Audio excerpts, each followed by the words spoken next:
Hello guys, কি অবস্থা? আশা করি সবাই ভালো আছেন। গাইস, আমিও ভালো আছি। আজকের ভিডিওতে দেখাবো তাল বা ঘাড় বাঁকা রোগের কি চিকিৎসা। মাত্র 3 দিনে আপনাদের কবুতরগুলো কিভাবে সুস্থ করবেন। চলেন গাইস, আজকের ভিডিওটা শুরু করা যাক। কিছুদিন আগে দুইটা কবুতরের অবস্থা গাইস একদমই সিরিয়াস অবস্থা ছিল। কবুতরের ঘেডিটা বেঁকা হয়ে কবুতর একদমই খাবার খাইতে পারতাছিল না। তার কারণে আমি কবুতর গুলোকে একটা ট্রিটমেন্ট করেছি। কি করলে আপনারা 3 দিনের ভিতরে কবুতর গুলো সুস্থ হয়ে যাবে। আপনারা যে সর্বপ্রথম যে কাজটা করবেন, সকাল 10টা থেকে 11টা পর্যন্ত আপনারা কবুতরটাকে রোদে রাখবেন। কবুতরটাকে রোদে রাখার পর আপনারা 2টা কাঁচামরিচ ভেঙে খাওয়াই দেবেন কবুতরটাকে। খাওয়ানোর পর খালি পেটে খাওয়ালে অনেকটা উপকার হবে। তারপরে আপনারা কবুতরগুলোকে একটা খাবার দিবেন।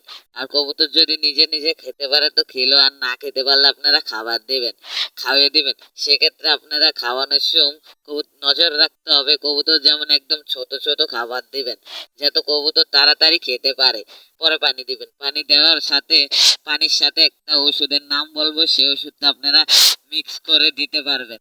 সে ওষুধটা মিক্স করে দিলে কবুতরটা 3 দিনের ভিতরে খুব তাড়াতাড়ি সুস্থ হয়ে যাবে। চলেন আগে ওষুধটার নাম জেনে নিই আমরা। গাইস, সে ওষুধটা হচ্ছে এটার নাম হয়েছে এলোভিট। এটা গরু, ছাগল, হাঁস, মুরগি, পাখি, কবুতর সবাইকে এই ওষুধটা খাওয়াতে পারবেন। এই ওষুধটা আপনারা পানির সাথে মিক্স করে খাওয়াতলে আপনাদের কবুতর 3 দিনেই সুস্থ হয়ে যাবে। গাইস, এই যে যে পানির পাত্রটা দেখতে পাচ্ছেন, এটার ভিতরে আপনারা 10 ফোঁটা দিয়ে দিবেন। চিকা একটু বড় হলে আপনারা সেটার ভিতরে 20 ফোঁটা দিতে পারবেন। আর 1 লিটার পানি হলে আপনারা 25 ফোঁটা দিয়ে দিবেন।